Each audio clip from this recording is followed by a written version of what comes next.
ಭೀಮಸಮುದ್ರ ಪ್ರದೇಶದಲ್ಲಿ ಗಣಿಗಾರಿಕೆಯ ಹಾವಳಿ ದಿನದಿಂದ ದಿನಕ್ಕೆ ಹೆಚ್ಚಾಗುತ್ತಿದ್ದು, ಅಮಾಯಕ ಕಾರ್ಮಿಕರ ಜೀವ ಬಲಿಯಾಗುತ್ತಿರುವುದು ಆತಂಕಕಾರಿ ಸಂಗತಿಯಾಗಿದೆ. ಜೆಎಸ್ಡಬ್ಲ್ಯೂ ಮೈನಿಂಗ್ ಕಂಪನಿಯಲ್ಲಿ ಕೆಲಸ ಮಾಡುತ್ತಿದ್ದ ರಮೇಶ್ ಎಂಬ ಕಾರ್ಮಿಕನ ದುರ್ಮರಣ ನಿನ್ನೆ ಕಂಡುಬಂದಿದೆ. ಇದು ಮೊದಲ ಪ್ರಕರಣವಲ್ಲ. ಇಲ್ಲಿ ಪ್ರತಿನಿತ್ಯ ಒಬ್ಬರೊಬ್ಬರಂತೆ ಮರಣಗಳು ಸಂಭವಿಸುತ್ತಿವೆ ಎಂಬುದು ಸ್ಥಳೀಯರ ಆಕ್ರೋಶಕ್ಕೆ ಕಾರಣವಾಗಿದೆ. ಗಣಿಗಾರಿಕೆಯ ಅತಿರೇಕದಿಂದ ಜನಸಾಮಾನ್ಯರು, ರೈತರು ಹಾಗೂ ಕಾರ್ಮಿಕರು ಜೀವಭೀತಿಯಲ್ಲೇ ಬದುಕುವಂತಾಗಿದೆ.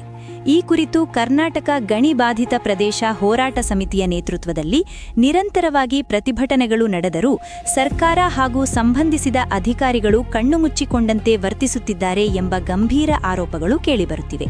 ಸರ್ಕಾರಕ್ಕೆ ಎಚ್ಚರಿಕೆ, ಮನವಿ, ಮನದಟ್ಟು ಮಾಡಿಕೊಳ್ಳುವ ಪ್ರಯತ್ನಗಳೆಲ್ಲವೂ ಫಲ ನೀಡದಿರುವುದು ನಾಚಿಕೆಗೇಡಿನ ಸಂಗತಿ ಎಂದು ಸಾರ್ವಜನಿಕರು ಅಸಮಾಧಾನ ವ್ಯಕ್ತಪಡಿಸಿದ್ದಾರೆ. ಇದೀಗಲಾದರೂ ಸರ್ಕಾರ ಮತ್ತು ಅಧಿಕಾರಿಗಳು ಮುಂದಿನ ಕ್ರಮ ಕೈಗೊಳ್ಳುವರೇ ಅಥವಾ ಸಾವಿಗೆ ಬೆಲೆಯಿಲ್ಲವೇ ಎಂಬ ಪ್ರಶ್ನೆಯನ್ನು ಭೀಮಸಮುದ್ರದ ಜನತೆ ಇಂದು ಮುಕ್ತವಾಗಿ ಕೇಳುತ್ತಿದ್ದಾರೆ. ಇನ್ನಷ್ಟು ಜೀವಗಳು ಬಲಿಯಾಗುವ ಮುನ್ನ ತಕ್ಷಣ ಗಣಿಗಾರಿಕೆ ನಿಯಂತ್ರಣ, ಸುರಕ್ಷತಾ ಕ್ರಮಗಳು ಹಾಗೂ ಹೊಣೆಗಾರರ ಮೇಲೆ ಕಠಿಣ ಕ್ರಮ ಜರುಗಿಸಬೇಕು ಎಂಬುದು ಸ್ಥಳೀಯರ ಆಗ್ರಹವಾಗಿದೆ.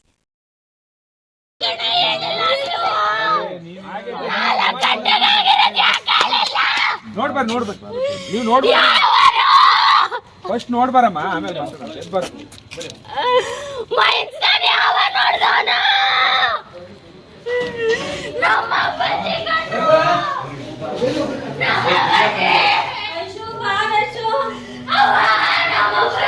ಹಿಡ್ಕೊಳಮ್ಮ, ಧೈರ್ಯವಾಗಿದೆ, ಏನೂ ಆಗಲ್ಲ, ಆಗೋದಾಗಿ